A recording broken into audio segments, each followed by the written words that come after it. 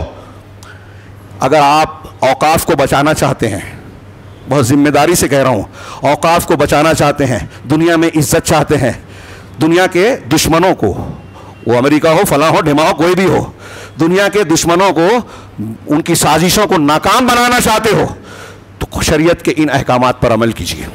لیکن جیسا کہ میں نے کہا، زنا، ربا، شرک، کفر، ظلم، کون سا گناہ ہے جو آج مسلم سماج میں نہیں ہے؟ اور یہی ہماری مصیبتوں کی جڑ اور بنیاد ہے۔ اللہ رب العالمین نے قرآن میں بار بار کہا فَكُلًّا أَخَذْنَا بِذَنبِهِ، ہم نے پچھلی قوموں کو جو عذاب دیا تو ہر ایک کو ان کے گناہ کی پاداش میں پکڑا۔ مِنْهُمْ مَنْ أَرْسَلْنَا عَلَيْهِ حَاصِبًا، کچھ ایسے ہیں جن پر ہم نے طوفان بھیجا۔ مِنْهُمْ مَنْ أَخَذَتْهُ الصَّيْحَةُ، کچھ ایسے ہیں جن پر چیخ مسلط ہوئی، کچھ ایسے ہیں جن کو زمین میں دھسا دیا، کچھ ایسے ہیں جن کو پانی میں ڈبو دیا۔ اللہ نے ان پر ظلم نہیں کیا، لوگوں نے اپنے آپ پر ظلم کیا۔ اللہ سے دعا ہے کہ ہمیں پروردگار ظلم سے بچنے کی توفیق عطا فرمائے، ہر قسم سے ظلم کے جس کی وجہ سے اللہ کا عذاب آتا ہے۔ اور آج مختلف قسم کی مصیبتوں، پریشانیوں اور دشمنوں کے خوف، ڈر اور مختلف پریشانیاں جو ہم پر بادل منڈلا رہے ہیں، ان کے پروردگار ان بادلوں کو چھانٹ دے، ہمارے اندر ایسے ایمان اور ہمارے صالح کے گڑ پیدا کر دے جس کی وجہ سے ہم اللہ کی مدد کے مستحق ہو جائیں۔ اور اللہ کی مدد کا جب ہم مستحق ہو جائیں گے تو یہ فتنے، یہ پریشانیاں انشاءاللہ ہمارا کچھ بگاڑ نہیں پائے گی، دنیا میں بھی اور آخرت میں بھی۔ اور میرے بھائیوں، بہت ہی مختصر وقت میں نے اشاروں میں باتیں کہی ہیں، لیکن بہت ضروری، بنیادی اور اہم باتیں ہیں۔ اس سے ہمارا دنیا ہی نہیں آخرت کا مستقبل بھی جڑا ہوا ہے۔ اگر کسی کو کوئی بات ایسی لگتی ہے کہ مسلکی تناظر میں کہی گئی ہے تو برائے کرم اس کو منفی طور سے لینے کی بجائے مثبت طور سے غور کیجیے کہ کیا واقعی ایسا نہیں ہے، اور اگر ایسا ہے تو کیا اس کی اصلاح کی ضرورت نہیں ہے۔ اللہ تعالی ہمیں خیر کی توفیق دے۔ وآخر دعوانا الحمدللہ رب العالمین۔ بارک اللہ لنا ولکم فی القرآن المجید ونفعنا وإیاکم بالآیات والذکر الحکیم۔ انہ تعالی جواد کریم ملک بر الحلیم۔